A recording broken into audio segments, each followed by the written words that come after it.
You are listening to the Stop Binge Eating podcast with Kirsten Sarfty, episode number 383. Welcome to the Stop Binge Eating podcast. It's time for you to end your food obsession and begin feeling confident and in control around food. You are absolutely capable of eliminating binge eating from your life, and I'm going to show you how by giving you simple tools and insights that you can apply in your own life. I'm your host, Kirsten Sarfty. Now let's get to it. Hi, next week I'm going to be doing a free 4-day Stop Binge Eating training. And not only will I be hosting this training, but I've also created an online community for people just like you, just for this training. So you'll be learning how to stop feeling urges to binge eat, how to feel more in control around food, how to stay motivated so you can create long-lasting success, and you'll also be able to connect with other people who are going through what you are and who are working on the same things you are. If you'd like to join us, go to coachker.com/training to register. The live classes will take place daily from December 8th of 2025 to December 11th of 2025. And the recordings of each class will be available until December 18th. The community will also be open until the 18th. So if you hear about this after the training has started or after the live classes have ended, still register so you can access the recordings and the community. Come spend this week with me. Get 4 structured classes that will teach you some of the most important things you need to know to stop binge eating, and connect with other people who are working on this too. You are definitely not alone in this, and you will see that during this week. All right. Now, let's get into today's topic. When you're thinking that you're going to binge. Have you ever thought that right before a binge? Or when you're considering eating a certain food, or when you're just thinking about and wanting to binge? I had a coaching group not long ago where this thought, I'm going to binge, kept coming up in our coaching sessions. It was like a binge was inevitable for them, like it was going to happen. And to them, it was as if they were just telling it like it is. It's going to happen. And to them, there is nothing they could do about it. So they'd think they're going to binge, and then guess what would happen? They'd binge. Just by thinking they're going to binge, they're setting themselves up to do it. They're basically making the decision that it's going to happen, or they're causing themselves to feel fear or panic about it happening, which then actually drives them to do it. Now, there's different circumstances where this thinking usually happens. And there's the times when they're planning to binge because they want to, and the times when they're anticipating or fearful that a binge will happen. So let's start with planning to binge. Obviously, you don't really want to binge. That's why you're here listening to a podcast about stopping binge eating. But if you're like I was, there are times when you actually do want to binge and you plan a binge. You might plan it days ahead of time or right before you go and buy food. Sometimes people know they're going to be alone on a certain day and start to imagine eating a bunch of food that day. No one will be watching them. They can eat without judgment. They can do what they want to do, and they want to eat a bunch of food. And this is likely a reaction to being too restrictive with their eating while around other people. They try to be a perfectly healthy eater in front of others. So once they know they'll be alone, they start to plan for eating all the foods they hadn't been allowing themselves to eat. But it might not even just be that they're trying to portray perfect eating in front of others. They could be forcing themselves to do it all the time. And they're just seeing this whole day alone as an opportunity to let go of their food rules and let go of eating perfectly healthy and eat how they've been urging to eat. For me, my binge planning was usually right before I'd do it. I'd get the idea in my head to go buy a few different foods to eat, and I'd be imagining how good they would taste, how fun it would be, and how much I would enjoy it. I'd build it up in my head to be this great experience. And I'd be driving or walking to the store, anticipating the excessive eating, and possibly even thinking that I was going to binge. Now, of course, I wasn't thinking about the whole story of binging. I wasn't anticipating that I'd feel awful afterward. I was just anticipating the excitement of eating the food. And I do think that most of the time when I was planning a binge, it was emotionally driven. I was looking for fun. That's what I was craving. And I was using all that food for fun. So the planning ahead of time could be a reaction to being overly restrictive, or it could be emotionally driven. And as soon as you decide that the binge is going to happen, you are heading toward it. You're deciding you're going to binge, you're anticipating it, you're visualizing it, you're looking forward to it. And when you're in that mental space, it can be hard to change your mind, especially if you're dead set on this decision to binge. Once the decision is made, it's likely that it will happen. Unless, of course, you have a moment where you come to your senses. That can happen. You think, I'm going to binge, and then you catch yourself and say, wait, no, I'm not. I don't want to do that. It's like when you think, I don't care, but then you catch yourself and say, no, I do care. It's possible. But most of the time, it's more likely that the decision has been made and it's happening. So you got to work on prevention and not getting to that point where you're deciding to binge. To prevent, you first have to understand why you usually make the decision. Is it because you're urging for freedom to eat however much and whatever you want? Is it because you're urging for fun, relief, relaxation, something emotional? Is it a mix of both for you? If you're urging for freedom to eat however much you want and whatever you want, then you'll prevent that urging by eating more of what you want rather than being so restrictive and trying to eat super healthy all the time. Make space for those foods. If you eat them more often, then you won't get to the point where you're urging for them. There won't be a buildup of desire for them. If you keep finding yourself urging for freedom, it means you're not giving yourself enough freedom. You're forcing your eating and denying yourself too much. You urge for what you don't give yourself enough of. When you are giving yourself enough of it, you simply desire it, not intensely, but more lightly. You just want it. You're not dying for it. And when you're lightly desiring, you're not going to feel driven to eat it excessively. When you observe someone who you consider to be a normal eater, just eat a moderate amount and they're done, this is part of the reason why. Eating that food isn't such a big deal because it's not something they've been denying themselves of, and they're not anticipating that they won't be allowed to eat it again. There's a difference between not eating something and denying yourself. There's a difference between just not eating something again and not allowing yourself to eat something again. That denial, that not allowing, is going to create such different emotions that will drive you to eat excessively. To that quote, normal eater, it's not such a big deal. But to the restrictive eater, it's a huge deal. So if you want to stop being someone who plans for binging to feel free to eat, give yourself that freedom now. And I've said this in previous episodes, but it bears repeating. Giving yourself freedom after a period of restriction or before anticipated restriction is going to look very different than giving yourself freedom all the time. So many people are afraid of giving themselves freedom because they're afraid that they will just eat everything in large amounts because that's what they've seen themselves do so many times. But that was likely freedom after a period of restriction or before anticipated restriction.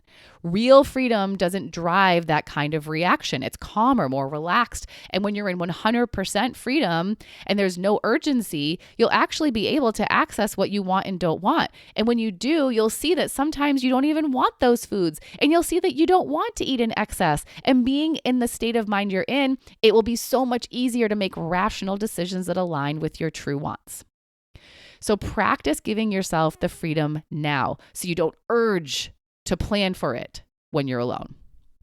And if your urging is coming from emotions, you're going to practice new ways of handling your emotions. For me, when I was planning those binges, like I said, a lot of the time, I was urging for fun. I was feeling bored or lonely. Some of the time I was feeling stressed or nervous and was urging for calm and relaxation. So what I needed more of was intentionally planning for more fun. I needed to get in the habit of doing more fulfilling, fun things. I needed to create more go-tos rather than defaulting to eating as my go-to. I also needed to practice allowing myself to calm and relax on my own without food. So many of us are in such a rush to feel better. So we look for the quick way out. But what we don't realize is that if we give ourselves just a little more time, our brain and body are capable of doing that on their own. If we create a space for calm and relaxation, our brain and body will calm and relax.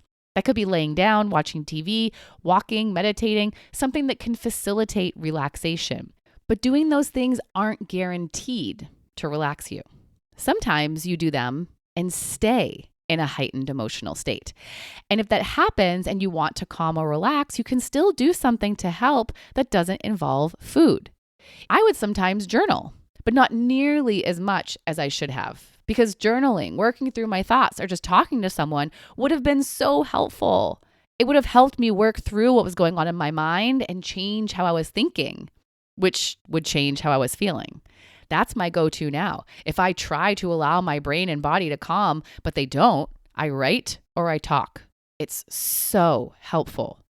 And because I have incorporated these new practices into my life, I emotionally eat way less than I used to, and I don't binge when I'm feeling uncomfortable emotions. I don't binge for fun either. And a big reason why is because I've intentionally incorporated big and moderate fun into my life. I've also practiced new go-tos when I'm desiring fun in the moment and don't have anything planned. Basically, I've practiced different ways of taking care of my emotional needs and wants. And I recommend you do that too, so you're not urging to binge when uncomfortable emotions arise. Create new go-tos and allow yourself to be in the discomfort for a little longer, so you're not running to the quick fix of eating. The longer way is the better way, and you can absolutely get through it. So if you want to stop planning for binges, give yourself freedom to eat more of what you want to eat and practice better ways to get your emotional needs met. Now let's talk about when you think I'm going to binge because you're afraid that it will happen.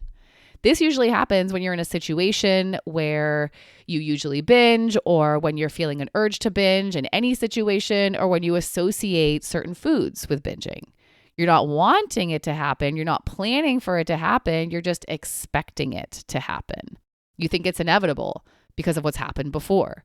When you've been in this situation before, you've binged. For example, when you visit your parents, they always have a lot of food around that you don't usually eat and you end up binging. Or on Thanksgiving or Christmas or at Super Bowl parties, it's the same. A lot of food you don't usually eat and you end up binging. Or whenever you're around certain people, it's uncomfortable for you for whatever reason and you end up binging either while you're there or afterward. It's happened before, so you are already expecting it to happen again. Or you might just be feeling an urge and think that if you feel an urge, you will binge. There's nothing you can do about it. Or you have binged on a food so many times that you expect that you'll binge on them if you eat them again. In any of these situations, you think a binge is inevitable, and that's why you're thinking, I'm going to binge. I'm going to binge because I'm in or I'm going to be in this particular situation or circumstance or environment. I'm going to binge because I'm feeling an urge. I'm going to binge if I eat that food. Again, you're deciding that what has happened before will happen again. And once you decide that that's how it's going to be, you'll likely make it happen. Your fear or panic clouds your thinking, and you're not able to be mindful, not able to think clearly, and you just react and eat and binge. Your belief that it's inevitable makes you feel helpless or defeated, so you don't even try to do anything different than what you've always done, and you binge. So rather than deciding that the same thing is going to happen again, decide what you're going to do to create a different outcome this time. It doesn't have to be the same as it has been before. You don't have to be the same. You don't have to think the same. So this time, when you're going to that holiday event, what are you going to do to make this time different? What are you going to do differently? What are you going to think while you're there? That's really the most important thing to plan, what you're going to think, because your thoughts will be the start of everything you do. You think, then you feel, then you act. So if you want to act differently, you need to think differently. And that includes not thinking that you will binge again as you always have. To come up with this plan, it would be helpful to consider why you've binged in these circumstances before. Was it because you felt uncomfortable and you ate to distract or to comfort yourself? Was it because you didn't know how to handle being around all those different foods that you're not used to eating? Once you know, mentally prepare for it. Starting now, before you even get there, practice feeling discomfort without eating. Any discomfort you feel, practice feeling it, even if it's just a little bit. The more you practice, the more comfortable you will become with discomfort. So when you get there, you'll be more willing to just feel the discomfort. You'll be okay if you feel awkward or if you feel bothered or if you feel offended or however you anticipate you'll feel. You can also come up with a plan for what you want to tell yourself if you do feel how you felt before when you've been there, or if someone acts in a way that bothers you or says something that bothers you. Rather than anticipating that a binge will happen, anticipate what you will do to prevent that from happening. Rather than visualizing you binging when discomfort happens, visualize you handling it in a productive way. This time really can be different, and you can decide right now how you will be different and how you will think differently. And if it's the food that you're concerned about, this is a big topic. So I actually want to encourage you to listen to a recent podcast episode I did, number 370, called If This Really Is the Only Time You'll Ever Eat This Food. I go in depth in that episode about how to handle food that you don't eat a lot of the time. I'll put a link to that episode in the show notes. But in addition to that, if you aren't on a regular basis allowing yourself to eat any of the foods you anticipate being around, and you're going from never eating foods like that to being surrounded by foods like that, then it's going to be really hard to eat calmly and in moderation. It's what I was talking about before, where you go from not allowing to allowing and then back to not allowing. You're likely going to feel an urgency to eat a lot of what you haven't been allowing, and an urgency to eat as much as you can while you can before you don't allow yourself to eat it again. Also, if you're going in there thinking that those foods are bad or dangerous or binge foods or forbidden, and you do like them and want to eat them, you're going to experience an inner conflict that will likely drive you nuts. You go back and forth between wanting them and telling yourself you shouldn't. And this inner turmoil might result in you saying, screw it, and eating all the food and binging on it just to stop the back and forth, to stop the food thoughts, the food noise. So what I recommend is that you right now start to work on how you talk about those foods. Calling those foods bad, dangerous, binge foods, or forbidden is not going to guarantee that you won't eat them. It's not as useful as you may think, and you don't have to label those foods that way. You can just call them what they are. They have a name, use their name. Nothing more is needed. When they just are what they are, you won't be adding fearful emotions to the food. One of the main goals here is to create calm around these foods. And when you're not labeling them in that negative way, it will help you to feel calmer around them. And if you want to not binge on them, feeling calmer with them will for sure help. You're also going to work on thinking in a more abundant way with those foods, which is something I talk about in that episode that I recommended that you listen to. And one helpful way you're going to do that is by not telling yourself that this is the only time you're allowed to eat foods like these. Even if this is the only time you'll eat these particular foods, you are allowed to eat foods just like them anytime you want. Allow that and mean it. Because if there is no time limit, there is no urgency. You can eat chips again, pie again, cake again, cookies again, any of it. And it's so important that you genuinely do allow that for the exact reasons I talked about earlier in this episode. So when you're going into a situation where you've binged before, understand why you did, what led to it, and decide how you're going to think differently this time and what you are going to do differently. The same goes for when you're feeling an urge or when you're eating a food you've binged on.